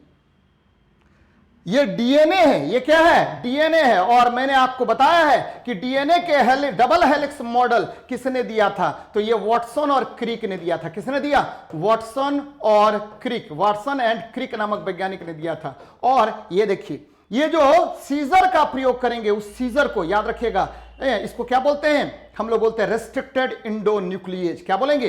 रेस्ट्रिक्टेड इंडोन्यूक्लिएज बोलते हैं, रेस्ट्रिक्टेड इंडोन्यूक्लिएज बोलते हैं। ध्यान दीजिएगा, ठीक है। वह ठीक है, वह कैंची जो डीएनए को काटता है उसे रेस्ट्रिक्टेड इंडोन्यूक्लिएज कहा जाता है। और ये अच्छा जीन है, यहां से काट लिया मैंने। और जीव है, जीव के डीएनए में डाल दिया, जीव है, जीव के डीएनए में डाल दिया, तो इसके आधार पर नए प्रकार के एंटीबायोटिक, नए प्रकार के रोग प्रतिरोध को डेवलप कर लेंगे। इसके आधार पर वृद्धि वर्धन करेंगे, यानी तरह तरह से उसमें वृद्धि लाएंगे। और इस के आधार पर हम जंतु क्लोनिंग भी करेंगे। जैसे ठीक है, आपको पता है जंतु क्लोनिंग यानी ठीक है, डॉली का निर्माण किया, गरिमा भैंस का निर्माण किया, लेकिन पूरे विश्व में मानव क्लोनिंग पर क्या है? प्रतिबंध लगा हुआ है। तो 1 2 3 आंसर हो गया। अब देखिए मैं क्या बता रहा हूं, मेरी बातों को समझिएगा। जब किसी जीव के अच्छे गुणों वाले डीएनए को रेस्ट्रिक्टेड इंडोन्यूक्लिएज जो ठीक है आपको डीएनए कटिंग सीजर कहलाता है के द्वारा जब दूसरे जीव के डीएनए में प्रतिस्थापित कर दिया जाता है, और यहां एंजाइम का जो प्रयोग करते हैं उसको लाइगेज बोलते हैं। और इसके द्वारा एक जीव रोग प्रतिरोधी दवाइयों का निर्माण, ठीक है, और जीवों का वृद्धि वर्धन और जंतु क्लोनिंग किया जाता है। तो इसी प्रक्रिया को आनुवांशिक इंजीनियरिंग या आनुवांशिक अभियंत्रण या जेनेटिक इंजीनियरिंग कहा जाता है। तो भैया याद रखिएगा, ठीक है, किसको डीएनए सीजर कहते हैं? तो रेस्ट्रिक्टेड एंडोन्यूक्लियस को। किसके द्वारा? डीएनए में, ठीक, अन्य डीएनए, अन्य अच्छे गुणों वाले डीएनए को चिपका देते हैं। तो क्या होगा? Ligase enzyme. कौन सा एंजाइम? लाइगेज एंजाइम के द्वारा। तो ये बातें याद रखिएगा। चलिए आगे बढ़ते हैं, हम लोग देखते हैं क्या कह रहे हैं। ये देखिए, आनुवांशिक अभियंत्रण में शामिल है रोग प्रतिरोध, वृद्धिवर्धन और जंतु क्लोनिंग। एक चीज ध्यान में रखिएगा, पूरे विश्व में आपको मानव क्लोनिंग पर प्रतिबंध लगा हुआ है। और क्लोन शब्द का प्रयोग सबसे पहले हर्बर्ट वेबर ने किया था। किसने किया? हर्बर्ट वेबर ने। क्लोन शब्द का सबसे पहले, बार बार क्वेश्चन पूछता है कि देखिए आपको क्लोन शब्द का प्रयोग किसने किया था? तो याद रखिएगा, क्लोन शब्द का प्रयोग सबसे पहले हर्बर्ट वेबर ने किया था। एक चीज और ध्यान में रखिएगा, पहली बार डॉली जो है डॉली नामक भेड़ का प्रथम आपको जीव क्लोनिंग किया गया था। याद रखिएगा, जीव क्लोनिंग प्रथम कौन है? तो डॉली है। कि किसने किया था? तो विलमुट ने। किसने किया था?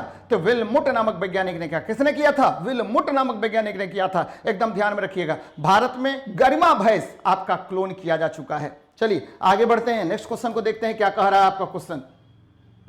यहां देखिए क्या है आपका क्वेश्चन।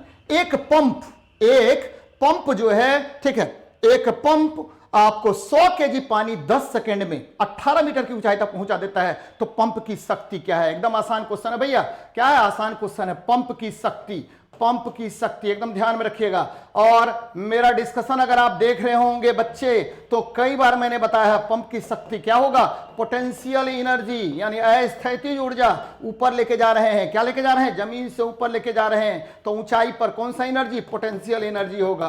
ठीक है, तो अस्थैतिक ऊर्जा बटा समय, अस्थैतिक ऊर्जा बटा क्या होगा? समय होगा। तो यहां समय ले लीजिए टी, समय क्या होगा? टी हो जाएगा। तो भाई साहब ये देखिए पोटेंशियल एनर्जी, यानी पोटेंशियल एनर्जी फॉर्मूला क्या होता है? mgh upon T, mgh upon T. m का मान कितना भाई? तो m का मान 100 kg, कोई बात नहीं है, ठीक है। और g का मान कितना? 10, 9.8 भी होता है लेकिन नहीं दिया हुआ है इसीलिए 10 ले लीजिए। और क्या हो जाएगा? 18 मीटर। और यहां पर देख लीजिए क्या है, टाइम का मान कितना है? तो 10 है, तो काट दीजिए, कितना हो गया? तो 1800 क्या वॉट हो गया? क्या हो गया? 1800 वॉट हो गया भाई जी। और 1800 वॉट को शक्ति P बराबर क्या हुआ? 1800 वॉट को हमने क्या कर लिया? किलोवाट में बदल लिया। तो 10³ से भागा देना पड़ेगा, तो 1.8 किलो वॉट हो जाएगा। किलो वॉट हो जाएगा। देखिए कहां पर है? तो 1.8 किलो वॉट हो जाएगा। याद रखिएगा कि आपको जब भी बात करना होगा कि शक्ति का मात्रक, तो शक्ति का मात्रक क्या होता है? वॉट होता है। शक्ति का सही मात्रक वॉट, और वॉट बराबर क्या होता है? तो जूल पर सेकेंड। क्या होगा? जूल पर सेकेंड होता है। और याद रखिएगा, बार बार मैं बताता हूं कि हॉर्स पावर भी शक्ति का मात्रक है, मैट्रिक हॉर्स पावर भी शक्ति का मात्रक है। चलिए देख लेते हैं हम लोग आगे देखते हैं क्या कह रहा है। कह रहा है कि भाई साहब पंप की शक्ति निकाल दिया मैंने। यहां पर मैंने क्यों लेके आए हैं ये देखिए, पावर। बार बार आपसे क्वेश्चन पूछेगा, पावर कार्य बट्टे समय। मैं बार बार ये फॉर्मूला यूज कर रहा हूं क्योंकि इस पर आजकल बहुत ज्यादा प्रश्न पूछे जाते हैं। F.V, ये देखिए बल डॉट वेग बराबर क्या? तो ये हो गया mgh बट्टे टी। ठीक है, फिर देखिए क्या होगा? तो 1/2 mv² बट्टे टी, ये काइनेटिक एनर्जी है बटा समय हो गया। काइनेटिक एनर्जी बटा क्या हो गया? समय हो गया। ये देखिए क्या हो जाएगा? mgh/t, 1/2 mv²/t। और क्या होगा? v.I, ये v क्या है? पोटेंशियल है। I क्या है? विद्युत धारा है। और देखिए क्या होगा? तो v², ये विभव है, विभव v² बटे r, या क्या होगा? I²r। तो इतने फॉर्मूले हैं पावर के, और ये इसी पर आपको क्वेश्चन बनता है। और मैंने बताया कि एक हॉर्स पावर बराबर कितना वाट? आप सब बच्चे को पहले से पता होगा 746 वाट, लेकिन बच्चे कंफ्यूज करते हैं। एक मैट्रिक हॉर्स पावर बराबर क्या होगा? मैट्रिक हॉर्स पावर बराबर क्या होता है? तो 735.49 वॉट होता है। तो याद रखिएगा इसको, 735.49 वॉट होगा। तो आंसर आपको मैंने बता दिया ऑलरेडी। चलिए आगे बढ़ते हैं, नेक्स्ट देखते हैं क्या है क्वेश्चन। वायुयानों में किसका प्रयोग वायु शोधक के रूप में किया जाता है? देखिए वायुयान का आंतरिक भाग है, और इसमें वायु शोधक के रूप में याद रखिएगा कि हम लोग सोडियम पेरोक्साइड या पोटेशियम पेरोक्साइड का प्रयोग करते हैं और ये क्या करेगा आपको, ठीक है, इंप्योर एयर को, कौन सा एयर, इंप्योर एयर को ये एब्जॉर्ब कर लेता है और पूरे वातावरण को शुद्ध बना देता है। तो आंसर क्या होगा, potassium super oxide, potassium super oxide या सोडियम सुपर ऑक्साइड का प्रयोग हम लोग करते हैं किसमें, वायुयानों में, ठीक है, वायु शोधक के रूप में, एयर प्यूरिफायर के रूप में किया जाता है। ध्यान में रखिएगा, वायुयान में वायु शोधक के रूप में पोटेशियम पेरोक्साइड का K2O का प्रयोग करेंगे और ये क्या करेगा कि जितना भी इंप्योर एयर है उसको एब्जॉर्ब कर लेगा। अब देखिए बुझा हुआ चूना, बुझा हुआ चूना इसको क्या बोलते हैं, बुझा, ठीक है, बुझ गया है चूना यानी स्लैग्ड लाइम है। कौन सा लाइम है, स्लैग्ड लाइम है और इसका फॉर्मूला क्या होता है, तो कैल्शियम हाइड्रोक्साइड होगा। क्या होगा, कैल्शियम हाइड्रोक्साइड होगा। बिना बुझा हुआ चूना ये क्या होगा, कैल्शियम ऑक्साइड होगा। इसको क्या बोलते हैं, क्विक लाइम बोलते हैं। क्या बोलेंगे, क्विक लाइम बोलते हैं। ध्यान में रखिएगा कि बुझा हुआ चूना स्लैग्ड लाइम, ठीक है, बुझा हुआ चूना, ठीक है, बुझा हुआ चूना स्लैग्ड लाइम यानी कैल्शियम हाइड्रोक्साइड, इसको चूना जल भी बोलते हैं, लाइम वाटर भी कहेंगे। कौन सा वाटर कहेंगे, लाइम वाटर भी कहते हैं। ध्यान में रखिएगा, क्या बोलेंगे, लाइम वाटर या चूना पानी भी कहते हैं, जबकि कैल्शियम ऑक्साइड को क्विक लाइम कहते हैं। क्या कहेंगे, क्विक लाइम कहते हैं। तो भैया एकदम याद रखिएगा कि वायुयान में वायु शोधक के रूप में पोटेशियम, ठीक है, पोटेशियम सुपर ऑक्साइड का उपयोग किया जाता है। तो एकदम ध्यान में रखना है। चलिए आगे बढ़ते हैं, नेक्स्ट देखते हैं क्या कह रहा है कि वायुयानों में वायु शोधकों के रूप में पोटेशियम सुपर ऑक्साइड का प्रयोग किया जाता है। एकदम याद रखिएगा। चलिए आगे बढ़ते हैं, नेक्स्ट देखिए क्या कह रहा है, ध्वनि तरंग एक स्थान से अन्य स्थान तक, ध्यान दीजिए इसको, ध्वनि तरंग एक स्थान से अन्य स्थान तक किसी राशि x का स्थानांतरण करता है। देखिए जब भी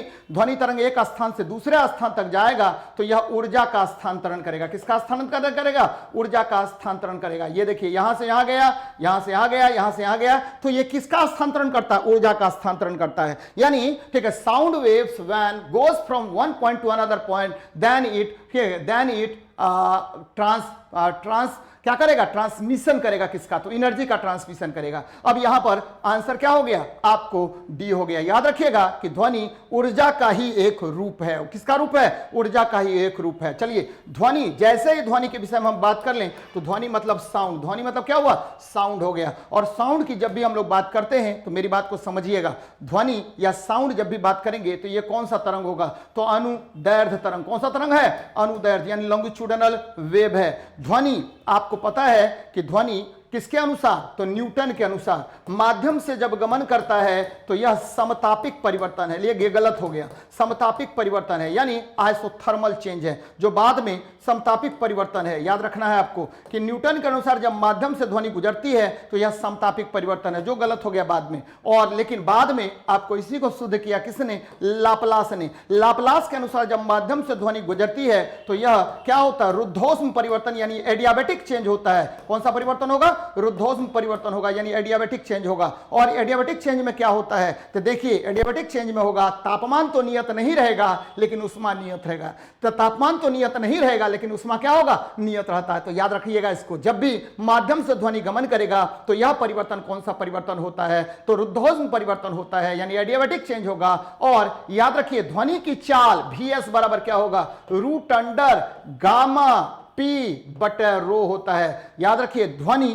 केवल दो कारकों पर निर्भर करता है। पहला आपको माध्यम की प्रत्यास्था और माध्यम का, याद रखिएगा, माध्यम की प्रत्यास्था और माध्यम के घनत्व पर निर्भर करता है। और सबसे अधिक ध्वनि की चाल किस में होगी, तो ठोस में होता है। किस में होगा, ठोस में, उसके बाद द्रव में, उसके बाद गैस में। ध्वनि निर्वात में गमन यानी वैक्यूम में ट्रेवल नहीं करता है। तो बातें याद रखनी है आपको। चलिए बढ़ते हैं आगे, हम लोग बढ़ते हैं आगे, क्या कह रहा है। चलिए ध्वनि तरंग एक स्थान से अन्य स्थान तक x का स्थानांतरण करता है। x क्या है, ऊर्जा है। ध्वनि कौन सा तरंग है, अनुदैर्ध्य तरंग है। देख लीजिए ये क्या है, यदि किसी लेंस का आधा भाग, भाई साहब एक लेंस हमने लिया और उसके आधे भाग को हमने क्या कर दिया, ढक दिया, आधे भाग को ढक दिया, तो प्रतिबिंब जो है उसी आकार का बनेगा, उसी प्रकार से बनेगा, लेकिन उसका केवल क्या होगा, चमक घट जाएगा। इंटेंसिटी उसकी क्या होती है, घट जाती है। एकदम ध्यान में रखिएगा, उसकी इंटेंसिटी क्या होगी, घट जाएगी, उसकी चमक कम हो जाती है। यदि किसी लेंस का आधा भाग काले कागज से ढक लिया जाए तो उसके द्वारा उत्पन्न प्रतिबिंब का सब कुछ समान रहेगा, लेकिन उसकी चमक जो इंटेंसिटी है वो घट जाएगा। भाई साहब देखिए घट गया। अब देखिए लेंस जो है ये बहुत प्रकार का होता है, लेकिन मुख्य रूप से लेंस कितने प्रकार के? 2 प्रकार के होते हैं। पहला उत्तल लेंस, इसका फोकस क्या होगा? पॉजिटिव होगा, और इसका क्षमता हम लोग डायोप्टर में मापते हैं। दूसरा अवतल लेंस, इसका फोकस क्या होगा? निगेटिव होता है, और इसको -d में मेजर करते हैं। इसको -d में मेजर करेंगे। जरा इसको देखिए, ये उत्तल लेंस है, ये उत्तल लेंस है। इसको काट दिया हमने, तो ये देखिए ये तो उत्तल हो गया, लेकिन ये क्या हो गया? आपको प्लेन हो गया। तो प्लेनो कन्वेक्स लेंस हो गया। जरा इसको देखिए, ये क्या हो गया? अवतल लेंस है, लेकिन इसका एक भाग काट लिया, तो प्लेनो कनकेव लेंस बोलिए, प्लेनो कनकेव लेंस बोलिए। तो इस तरह से याद रखना है आपको कि प्लेन, ये देखिए ये क्या हो गया? कनकेवो प्लेन, यानी प्लेनो कनकेव लेंस हो गया, प्लेनो कनकेव लेंस। ये देखिए कन्वेक्सो कनकेव लेंस हो जाएगा। तो ये बातें याद रखनी है कि कैसे लेंस का नाम होता है। और मैंने 2 लेंस के विषय में बताया। ये उत्तल लेंस है, इसकी क्षमता को हम मेजर करते हैं +d में। याद रखिएगा उत्तल लेंस का, कभी कभी कोई बोलेगा कि +d का चश्मा पहना है, यानी उत्तल लेंस का चश्मा पहना है। अब देखिए कहेगा कि -d का चश्मा पहना हुआ है, यानी किसका चश्मा पहना हुआ भाई जी? तो ये पहना हुआ है, ठीक है, किसका? तो अवतल लेंस चश्मा पहना हुआ है। कौन सा लेंस का चश्मा? अवतल लेंस का चश्मा पहना हुआ है। तो याद रखिएगा इसको। चलिए हम लोग देखते हैं नेक्स्ट क्वेश्चन को क्या कह रहा है। तो वही बात मैंने यहां की है। यदि किसी लेंस का आधा भाग काले कागज से ढक दिया जाए तो उसके द्वारा उत्पन्न प्रतिबिंब उसकी चमक क्या होगी? कम हो जाएगी। ये उत्तल लेंस हो गया, ये अवतल लेंस हो गया। याद रखिएगा कि लेंस का पावर जो होता है क्या होता है? P = 1/f होता है। और ठीक है, अगर हम सेंटीमीटर में करें, ये यहां मीटर में है, ये कैसे में है? मीटर में है। और सेंटीमीटर में करें तो 100 क्या हो गया? f, सेंटीमीटर में हो जाएगा। और यह भी ध्यान में रखिएगा कि पावर जो लेंस का होता है वो क्या होगा? उसका यूनिट होता है डायोप्टर, और डायोप्टर को ही हम पर मीटर भी कहते हैं। क्या कहते हैं? पर मीटर भी कहा जाता है। चलिए आगे बढ़ते हैं। नेक्स्ट क्वेश्चन को देखिए क्या कह रहा है आपका। हाल ही में मिट्टी में बैक्टीरिया के संवर्धन की एक नई विधि की खोज का प्रयोग करके खोजी गई नई नवीनतम एंटीबायोटिक कौन सी है, जिससे दवाओं के प्रति बढ़ती प्रतिरोध से लड़ने में मदद करने की उम्मीद है? तो ये क्या है भाई? तो ये है टिक्सोबैक्टीन। याद रखिएगा टिक्सोबैक्टीन है। हाल ही में आपको क्या होगा कि जमीन में आपको एक विशेष प्रकार के बैक्टीरिया की खोज की गई है, ये और इसी का संवर्धन किया गया है, जिससे नया एंटीबायोटिक बनाया गया है। और ये देखिए एंटीबायोटिक, तो वह पदार्थ जो जीवाणु को मारने का कार्य करता है, जीवाणु के विरुद्ध कार्य करता है, उसे हम एंटीबायोटिक कहते हैं। और ध्यान में रखिएगा ये कौन सा एंटीबायोटिक है? तो टिक्सोबैक्टीन है। कौन सा बैक्टीन है? तो टिक्सोबैक्टीन है। इसी के द्वारा नई एंटीबायोटिक का निर्माण किया गया। आपको जानकर आश्चर्य लगेगा कि 1986 के बाद कोई भी नया एंटीबायोटिक नहीं बना है, क्योंकि अभी नए एंटीबायोटिक पर काम चल रहा है, और नया एंटीबायोटिक देखिएगा कि अभी नहीं बना है। पहला एंटीबायोटिक का निर्माण अलेक्जेंडर फ्लेमिंग ने किया था, और इस आपको अलेक्जेंडर फ्लेमिंग ने किया था, और इस जो है का नाम क्या था? फ्लेमिंग ने किया था। इसका नाम क्या है? तो इसका नाम है पेनिसिलिन। क्या नाम है भाई? पेनिसिलिन नाम है। तो पहला एंटीबायोटिक कौन था? तो पेनिसिलिन था। इसका निर्माण किसने किया था? अलेक्जेंडर फ्लेमिंग ने किया था। एंटीबायोटिक का मुख्य कार्य क्या होता है? तो जीवाणु के विरुद्ध कार्य करता है ये एंटीबायोटिक। वर्तमान में सभी एंटीबायोटिक जो है बैक्टीरिया से बनाए जाते हैं, लेकिन पहली बार जो एंटीबायोटिक का निर्माण आपको अलेक्जेंडर फ्लेमिंग ने किया था वो कवक से किया था। किससे किया था? कवक या फंगी से किया था। चलिए आगे बढ़ते हैं। नेक्स्ट क्वेश्चन को देखते हैं क्या कह रहा है आपका। हाल ही में मिट्टी में बैक्टीरिया संवर्धन की एक नई विधि का प्रयोग करके खोजी गई नवीनतम एंटीबायोटिक टिक्सोबैक्टीन है, जो कि मैंने बताया, जिससे दवाओं के प्रति बढ़ती प्रतिरोध से लड़ने में मदद मिलेगी। प्रथम एंटीबायोटिक पेनिसिलिन है, जैसा कि मैंने चर्चा किया। चलिए आगे बढ़ते हैं। ये देखिए नेप्थलीन तथा बेंजोइक अम्ल, बहुत इंपॉर्टेंट क्वेश्चन है बच्चे, ये बहुत इंपॉर्टेंट क्वेश्चन है, वेरी इंपॉर्टेंट, आएगा ही क्वेश्चन। चलिए नेप्थलीन तथा बेंजोइक अम्ल के पृथक्करण की श्रेष्ठ विधि कौन है? तो यह विधि है क्रिस्टलन। अब आपके दिमाग में चल रहा होगा सर नेप्थलीन और बेंजोइक अम्ल सर, ठीक है, नेप्थलीन यानी 2 ठो बेंजीन को मिला दीजिए, बेंजोइक अम्ल C6H5COH हो जाएगा बेंजोइक एसिड। चलिए अब जरा देखिए, दोनों का ऊर्ध्वपातन हो सकता है। दोनों का ऊर्ध्वपातन हो सकता है, यानी इसको जब हम गर्म करेंगे तो ये सीधे गैस में बदल जाएगा, ऊर्ध्वपातित है। इसीलिए ऊर्ध्वपातन विधि से यानी सब्लिमेशन विधि से इसका क्या होगा, नहीं होगा। तो अब क्या करेंगे, तो हम इसमें गर्म पानी डालेंगे। देखिए हमने क्या किया कि इसमें गर्म पानी डाल देंगे, क्या डालेंगे, हॉट वाटर डाल देंगे। किसमें, तो ये जो आपको है हॉट वाटर डाल देंगे। जैसे ही हॉट वाटर देंगे तो बेंजोइक एसिड उस हॉट वाटर में क्या होगा, घुल जाएगा। क्या हो जाएगा भाई, घुल जाएगा। और घुल जाएगा तो इसको हम गर्म करेंगे तो ये क्या होगा, इसको हिट करेंगे तो क्या होगा, वाष्पित हो जाएगा, ये वाष्प बाहर निकल जाएगा। और जैसे ही वाष्प बाहर निकलेगा बाबू, हम एक क्रिस्टल के फॉर्म में किसको ये बाहर निकालेंगे, तो क्रिस्टल के फॉर्म में निकल जाएगा। कौन, तो आपको निकल जाएगा नेप्थलीन क्रिस्टल के फॉर्म में, यानी छोटे छोटे कणों के रूप में वह नीचे जम जाएगा और इसको हम बाहर निकाल लेंगे। तो क्रिस्टलन विधि द्वारा नेप्थलीन और बेंजोइक अम्ल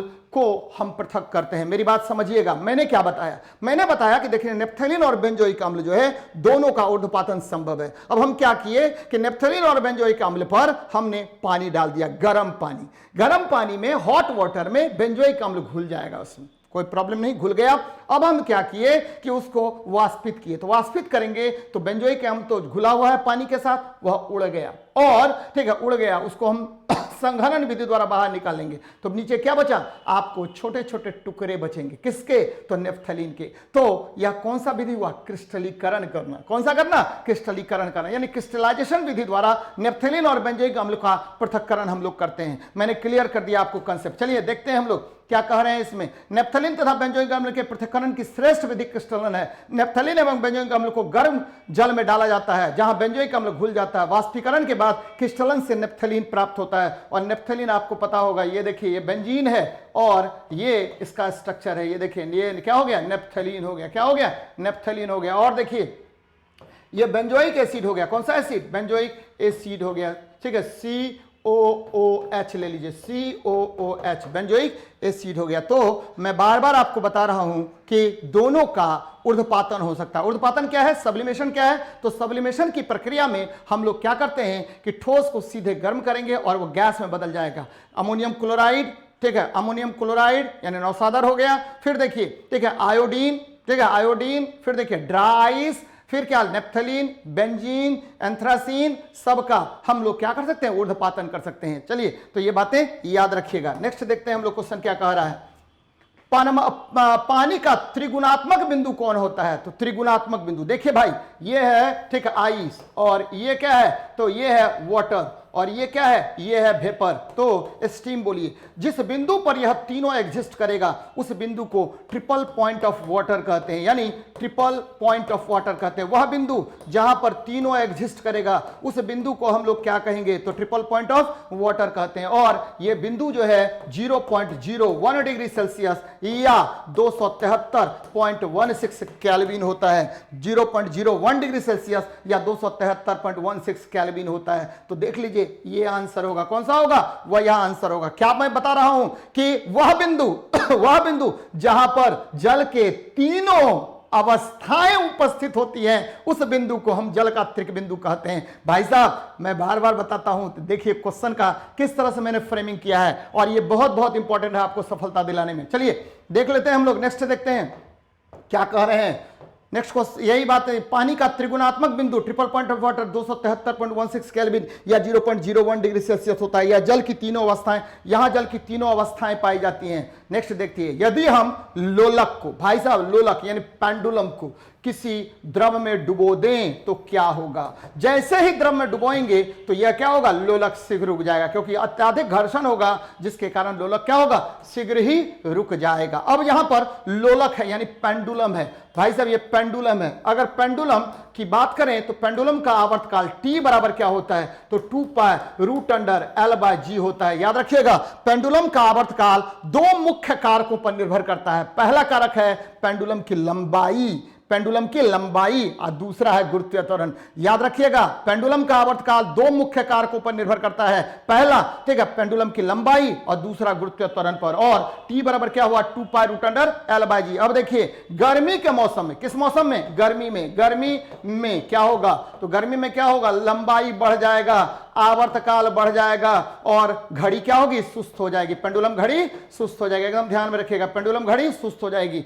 ठंडा का मौसम लीजिए, ठंडा, अब क्या होगा, जैसे ही ठंडा आएगा तो लंबाई का मान घट गया, आवर्तकाल भी घट जाएगा और पेंडुलम घड़ी तीव्र हो जाएगी। पेंडुलम घड़ी क्या होगा, तीव्र हो जाएगा। एकदम ध्यान में रखिएगा कि पेंडुलम का आवर्तकाल दो मुख्य कारकों पर निर्भर करता है, पहला पेंडुलम की लंबाई और दूसरा जो आपको आधार बिंदु से, ठीक है, बेस पॉइंट से जो हम लटकाते हैं वह आधार बिंदु, यहां से जो लटकाया है हमने, ये जो लंबाई होगा इसी को हम लोग एल बोलते हैं। और ये देखिए यहां पर गुरुत्वीय त्वरण पर भी निर्भर करेगा, ये दो मुख्य कारकों पर निर्भर करता है। और तीसरा महत्वपूर्ण कारक क्या होगा कि अगर हम चंद्रमा पर ले गए तो गुरुत्वीय त्वरण का मान वहां पर क्या होगा, घट जाता है, 1/6 हो जाता है, जिससे पेंडुलम का आवर्तकाल क्या होगा, बढ़ जाएगा और ठीक है घड़ी क्या होगी, सुस्त हो जाएगी। बार बार क्वेश्चन पूछता है, लंबाई बढ़ा तो गर्मी है तो आवर्तकाल बढ़ जाएगा, पेंडुलम घड़ी सुस्त हो जाएगी। ठीक है, ठंडा बढ़ा तो लंबाई घट जाएगी, पेंडुलम का आवर्तकाल क्या होगा, घट जाएगा, लेकिन घड़ी तीव्र हो जाएगी। और अगर हम चंद्रमा पर ले जाएंगे तो पेंडुलम घड़ी क्या होगा,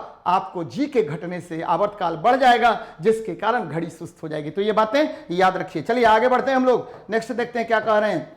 तो वही बात मैंने यहां भी लिखा है, यदि हम लोलक को किसी द्रव से भरे बर्तन में लटका दें तो लोलक शीघ्र ही रुक जाएगी। लोलक का आवर्तकाल T = 2 π√L/g होता है। लोलक का आवर्तकाल निर्भर करेगा किस पर, तो लोलक की लंबाई और गुरुत्वीय त्वरण पर। मैंने सारा कुछ आपको डिस्कस कर दिया है। चलिए देखते हैं, कंप्यूटर स्क्रीन पर ब्लिंक करने वाला प्रतीक को क्या कहते हैं। भाई साहब बड़ा अच्छा क्वेश्चन है। आपको देखिएगा ये कंप्यूटर है और यहां पर एक डमरू जैसा आपको ब्लिंक करता रहता है जी, इसको हम लोग क्या कहते हैं, ये देखिए ये कर रहा है ना, तो पेन जैसा कर रहा है तो कर्सर कहते हैं। क्या कहते हैं, कर्सर कहते हैं। ध्यान दीजिएगा, कंप्यूटर स्क्रीन ये क्या है, आपको ये क्या है जी, तो ये कंप्यूटर स्क्रीन है, मॉनिटर है। तो ध्यान में रखिए, कंप्यूटर माउस का निर्माण किसने किया था, तो डगलस एंजलबर्ट ने। ठीक है, डगलस एंजलबर्ट ने। लेकिन आजकल क्या आ गया है भाई, आजकल आ गया है, ठीक है, आपको वाईफाई वाला रहता है, क्या आपको माउस रहता है, यानी ठीक है वायरलेस माउस कहिए। इसका निर्माण माइक्रोसॉफ्ट ने किया। किसने किया था, माइक्रोसॉफ्ट ने किया। और आपको कंप्यूटर में बहुत सारे प्रश्नों का मैं आंसर करवाता ही रह रहा हूं। ध्यान दीजिएगा, ब्लिंकिंग जो करेगा उसको हम कर्सर कहेंगे। चलिए नेक्स्ट देखते हैं क्या कह रहा है। कंप्यूटर स्क्रीन पर ब्लिंक करने वाले प्रतीक को कर्सर कहा जाता है। कंप्यूटर माउस का निर्माण डगलस एंगलबर्ट ने किया था। कंप्यूटर का पितामह चार्ल्स बेबेज को। आधुनिक कंप्यूटर का जनक मैंने आपको बताया है, आधुनिक कंप्यूटर का जनक, ठीक है, एएल ट्यूरिंग। किसको कहते हैं, एएल ट्यूरिंग को कहा जाता है। एकदम ध्यान में रखिएगा, एएल ट्यूरिंग को कहा जाता है। बहुत सारी बातें पहले भी मैंने बताई है आपको। चलिए देखते हैं नेक्स्ट। आवर्त सारणी के 5वें आवर्त में तत्वों की संख्या कितनी होती है, जरा देखिए। बहुत बढ़िया आवर्त सारणी यहां लगा हुआ है। तो देखिए क्या है आवर्त सारणी। तो आवर्त सारणी में ध्यान दीजिएगा, आवर्त सारणी के 5वें आवर्त में तत्वों की संख्या कितनी होती है। तो भाई साहब ये देखिए, ये जो हॉरिजॉन्टल होता है, ये हॉरिजॉन्टल जो है इसी को हम क्या कहते हैं, आवर्त कहते हैं। ये पहला हो गया, ये दूसरा हो गया, ये तीसरा हो गया, ये देखिए ये चौथा हो गया, ये 5वां हो गया, ये 6ठा हो गया, ये 7वां हो गया। तो कुल आवर्त की संख्या कितनी, आवर्त की संख्या याद रखिएगा, आवर्त की संख्या कितनी होगी, तो भाई साहब 7 होगा। कितना होगा, 7 होगा। पहले आवर्त में 2 तत्व यानी हाइड्रोजन और हीलियम, दूसरे आवर्त में याद रखिए 8 तत्व, तीसरे में ठीक है आपको 8 तत्व, चौथे में 18 तत्व, 5वें में याद रखिए 18 तत्व, छठे में 32 तत्व। ध्यान दीजिएगा 32, यहां पर 18 है, यहां पर 18 है, और यहां देखिए 57 से 71 यानी लेंथेनम से लेकर के ठीक है आपको कहां तक, ल्यूटेटियम तक हमने नीचे रख दिया है, और इसी को लेंथेनाइड्स कहा जाता है। क्या कहते हैं, लेंथेनाइड्स कहा जाता है। और 7वां आवर्त अभी अधूरा है, नया नया तत्व इसमें रखा जा रहा है, लेकिन कहने के लिए 32 कह सकते हैं आपको। यहां भी 89 से 103 को नीचे रख दिया गया है, इसे हम एक्टिनाइड्स कहते हैं। यानी आपके 5वें आवर्त में कितने तत्व भाई, 18 तत्व होंगे। 5वें आवर्त में कितने, 18 तत्व। छठे आवर्त में कितने, आपको 32 तत्व होंगे। कुल आवर्तों की संख्या कितनी, तो 7 आवर्त हो गए। अब जरा वर्ग देख लेते हैं, पहला वर्ग, दूसरा वर्ग, और 3 से लेकर के 12 वर्ग। ठीक है, फिर देखिए 13 से लेकर 17 वर्ग, और ये 18वां वर्ग। पहले वर्ग को क्षार धातु, द्वितीय वर्ग को ठीक है क्षारीय मृदा धातु, 3 से 12 संक्रमण धातु, 3 से 12 संक्रमण धातु। 13वां वर्ग बोरोन वर्ग, 14वां कार्बन वर्ग, 15वां याद रखिए नाइट्रोजन वर्ग, इसको हम निक्टोजेंस भी कहते हैं। और 16वां वर्ग ऑक्सीजन वर्ग, चेल्कोजेंस होगा। 17वां वर्ग वर्ग हेलोजन वर्ग और 18वां अक्रिय गैस का वर्ग होता है। तो भाई साहब कोई भी आवर्त जो शुरू होगा वो प्रारंभ होगा किससे? क्षार धातु से। कौन सा धातु से? क्षार धातु से। और अंतिम कौन होगा? अक्रिय गैस से। किससे अंतिम होगा? अक्रिय गैस से यह अंतिम होता है। तो ध्यान में रखिएगा अक्रिय गैस पर यह क्या होगा? समाप्त हो जाएगा। तो ये बातें याद रखिएगा। नेक्स्ट क्वेश्चन को चलते हैं हम लोग। वही बात मैंने यहां लिखा है कि आवर्त सारणी के 5वें आवर्त में तत्वों की संख्या क्या है? 18। याद रखिएगा आधुनिक आवर्त सारणी मोसले के दिए गए सिद्धांतों पर आधारित है और मोसले के अनुसार तत्वों का आवर्ती गुण परमाणु संख्या का आवर्त फलन होता है। यहां 4 चीज आपको याद रखना, एकदम दिमाग में बिठा लीजिए, एकदम दिमाग में बिठा लीजिए। क्या बिठा लीजिए? याद रखिए मेंडलीफ परमाणु द्रव्यमान पर।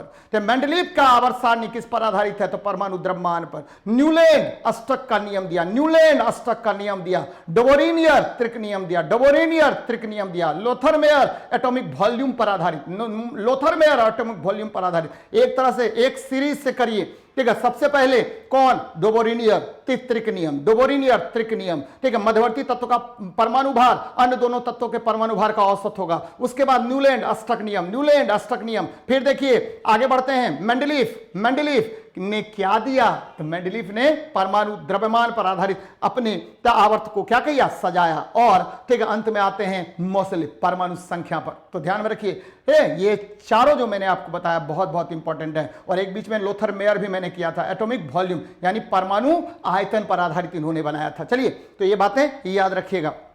और नेक्स्ट देखते हैं हम लोग आपको 24 नंबर क्या है सवाल। तो ये देखिए समान वेग से जाने वाली विद्युत आवेश, समान वेग है यानी त्वरित नहीं है। तो ये देखिए यदि आवेश किसमें हो? विराम में, ठीक है, क्यू विराम में, तो केवल उत्पन्न होगा, क्या उत्पन्न होगा? उत्पन्न होगा क्या? केवल विद्युत क्षेत्र। याद रखिएगा, ठीक है। आवेश गति में यानी एक समान गति में, कौन सा गति में? एक समान, ठीक है, गति में होगा, एक समान गति में। तो क्या उत्पन्न करेगा? 2 चीज उत्पन्न करेगा, विद्युत क्षेत्र और चुंबकीय क्षेत्र, विद्युत क्षेत्र और चुंबकीय क्षेत्र। और देखिए आवेश त्वरित गति में है, एक्सेलरेटेड मोशन में है, त्वरित गति में है, क्या उत्पन्न करेगा? तो विद्युत क्षेत्र, फिर क्या? चुंबकीय क्षेत्र और ठीक है आपको विद्युत चुंबकीय तरंग बोलिए या ऊर्जा बोल दीजिए। क्या बोल दीजिए? ऊर्जा बोल दीजिए। तो 3 चीज उत्पन्न करता है यदि त्वरित गति में हो, त्वरित मतलब एक्सेलरेटेड मोशन में हो। फिर से रिपीट कर रहा हूं मैं कि if the charge is in rest then it produce only electric field, if the charge in, ठीक है, in uniform motion then it produce electric field and magnetic field, and if the charge is in accelerated motion then it produce electric field, magnetic field and energy. तो भाई साहब क्या होगा? तो विद्युत क्षेत्र चुंबकीय तथा विद्युत दोनों क्षेत्रों को उत्पन्न करता है। तो आंसर क्या होगा? सी नंबर होगा। एकदम गांठ बांध के रखिएगा। आवेश जो है कि परिकल्पना सबसे पहले आई थेल्स के द्वारा। और ठीक है आवेश जो है वो किसी पदार्थ का गुण होता है, यानी चार्ज किसी पदार्थ का क्या होगा? गुण होगा, जिसके कारण विद्युत क्षेत्र या चुंबकीय क्षेत्र से गुजारने पर वह आकर्षण या प्रतिकर्षण बल का क्या करेगा? फीलिंग करेगा, अनुभव करेगा। तो ये याद रखिएगा। चलिए हम लोग नेक्स्ट देखते हैं क्या कह रहा है क्वेश्चन आपको। वही बातें मैंने यहां भी लिखी है, कोई दिक्कत नहीं है। चलिए नेक्स्ट देखते हैं। आदर्श गैस की आंतरिक ऊर्जा, बहुत इंपॉर्टेंट क्वेश्चन है भैया। आदर्श गैस, ये देखिए आइडल गैस, जरा मेरी बात को समझिएगा। आइडल गैस, ठीक है, आइडल गैस यानी वह गैस जो PV बराबर nRT का पालन करेगा, वह गैस जो PV बराबर nRT का पालन करेगा, यानी वह गैस जो आदर्श गैस समीकरण का पालन करता है, उसे हम क्या कहेंगे? आदर्श गैस कहेंगे। ध्यान में रखिएगा गैस 2 प्रकार की, एक वास्तविक गैस, दूसरा क्या? आदर्श गैस। वास्तविक गैस आदर्श गैस समीकरण का पालन नहीं करता है। कौन करेगा? आदर्श गैस करेगा। तो यह आदर्श गैस की जो ऊर्जा होगी, काइनेटिक एनर्जी ऑफ, ठीक, आइडल गैस, ये डायरेक्टली प्रोपोर्शनल होता है टेम्परेचर के। अब देखिए ना तो ये परमाणु भार पर, ना तो अणुभार पर, ना तो किसी चीज पर निर्भर करेगा। अब मान लीजिए हाइड्रोजन का समान ताप पर ऊर्जा उतना ही होगा, हीलियम का उतना ही होगा, समान ताप पर सबका ऊर्जा क्या होगा? बराबर होगा। यानी if the temperature is same then kinetic energy of the gases molecules are same होगा। यानी काइनेटिक एनर्जी डायरेक्टली प्रोपोर्शनल है किसके? तापमान के। तो ध्यान में रखिएगा क्या होगा? ठीक है, ताप पर। किस पर? ताप पर। अब देखिए मैं क्या बता रहा था कि गैस 2 प्रकार के, गैस कितने प्रकार के? 2 प्रकार के होते हैं। एक हो गया रियल गैस और दूसरा हो गया आइडल गैस। अब देखिए रियल गैस मैंने बता दिया PV बराबर nRT का क्या करेगा? पालन करेगा। और ये रियल गैस नहीं पालन करेगा। लेकिन वास्तविक गैस, कोई भी गैस आदर्श गैस नहीं है। No gas is an ideal gas, ये ध्यान में रखिएगा। तो क्या होगा भाई जी? आइडल गैस तो कोई है ही नहीं, तब क्या होगा? तो कंडीशन होता है, क्या कंडीशन होता है कि हायर टेम्परेचर और लोअर प्रेशर पर, उच्च तापमान और निम्न दाब पर, उच्च ताप और निम्न दाब पर, ठीक है, सभी वास्तविक गैसें आदर्श गैस की भांति व्यवहार करता है। यानी हायर टेम्परेचर और लोअर प्रेशर पर जितनी भी गैसें होंगी वो किसकी भांति व्यवहार करेगा? आदर्श गैस की भांति व्यवहार करेगा। तो बच्चे एकदम ध्यान में रखिएगा, आप अपना ख्याल रखिए, अच्छे तरीके से मेहनत कीजिए। मेरा बस उद्देश्य है आपको सफलता दिलाना। मैं बार बार बता रहा हूं कि आपके जो क्लास है उसमें मैं केवल और केवल कंसंट्रेट आपके एग्जाम को अच्छे से अच्छे करवाने में लगा हुआ हूं। तो जुड़िए मेरे से और जितना से जितना ज्यादा शेयर कर सकते हैं उसको शेयर कीजिए। बच्चे यही क्या है, एक तरह से कहिए पारितोषिक है आपके गुरु का। अगर थोड़ी सी भी मेरे, ठीक है, इस क्वेश्चन सेट से आपको फायदा होता है तो निश्चित रूप से इसको शेयर कीजिए और भी बच्चों को इससे जोड़िए, मजा आएगा बच्चे। तभी, ठीक है, आप क्या हो सकता है, मैं सफल होऊंगा तो आप सफल होगे, आप सफल होगा तो क्या होगा, पूरा आपका परिवार आपसे जुड़ा हुआ है। तो बच्चे खूब मेहनत कीजिए। किसी भी अर्थ में, ना तो एनटीपीसी ना तो बिहार सरकार में बहुत सारे परीक्षाओं का दौर चल रहा है, तो उस दौर को सफल बनाइए। निश्चित रूप से आप सफल होइएगा, मेरी शुभकामना है। मिलते हैं नेक्स्ट क्लास में। जय हिंद, जय भारत।